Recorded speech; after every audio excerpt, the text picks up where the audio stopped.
Hi, I'm Allison Hooper of Vermont Butter Cheese Creamery. Welcome to the farm and to this great bounty of fresh and aged goat cheeses. We've been making cheese for 27 years. In fact, we started right on this farm making fresh goat cheeses at a time when Americans didn't even eat goat cheese. Today, there are lots of wonderful American cheeses and people are really looking for new kinds of cheese. We decided to make these lovely rinded goat cheeses because they're the cheeses that we ate in France many years ago and we love them. I don't know about you, but being around all this cheese, I just can't wait to taste some. Let's get right into it. So when you do a cheese board, of course you want to have fresh cheese and aged cheese, and when you taste cheese, it's often best to taste the fresh cheeses first and then move gradually to the stronger cheeses. One of the cheeses that we love to put on a cheese board is fresh Croton.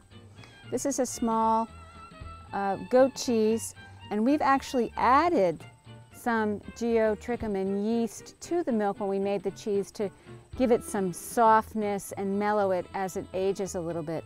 The fresh Croton, as it ages a bit, turns into what we call the bijou. This is a nicely, perfectly ripened bijou. It has lots of wrinkles on the rind. It's got kind of an opaque color. As it ages, it gets very soft and runny. This one is going to be perfect. Now, I'm going to just have to try it.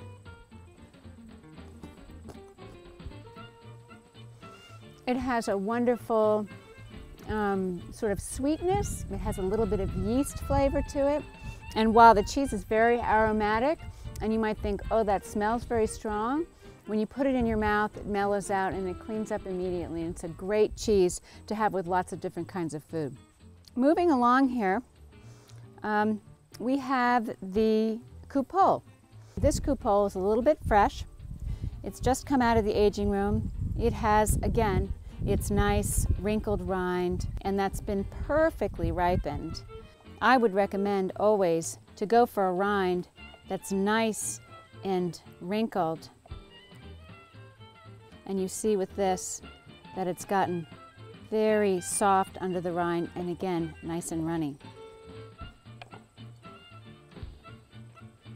And that's pretty good. And we've paired it with some almonds and dried fruits. These are great things to eat with these types of cheeses. This is the Bambouche. These are the ash ripened goat cheeses. And these are real special to us because they're a little more difficult to make. They're a little finicky. This is a hand ladled cheese, and it has what we call an ash rind.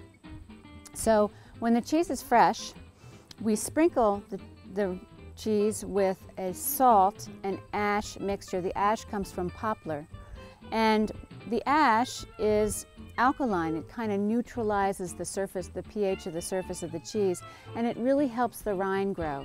It's got a little bit of brown or gray on the outside, and then again, just like the bijou, a little soft peach fuzz of geotrichum on top. This one is very ripe, and it's started to cave in a little bit around the top. If you see that, don't be alarmed. That just means it's going to taste really good. Oh boy, look at this cheese. Now that's delicious. So the last cheese is called Cremant, and this is a cheese that we named because it's got cream and it's made in Vermont. So this is a double cream cheese. It's made with cow's milk, goat's milk, and cream, and we just think it's delicious. I would say Cremant pairs really, really well with a good craft beer because it's got lots of cream and salt, and it's a wonderful pairing with beer.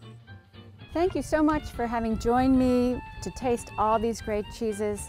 These are our favorite goat cheeses, and we are so happy to be able to offer them to the American market. So please come and visit us at Vermont Butter Cheese Creamery in Websterville, Vermont, or online at vermontcreamery.com. Santé.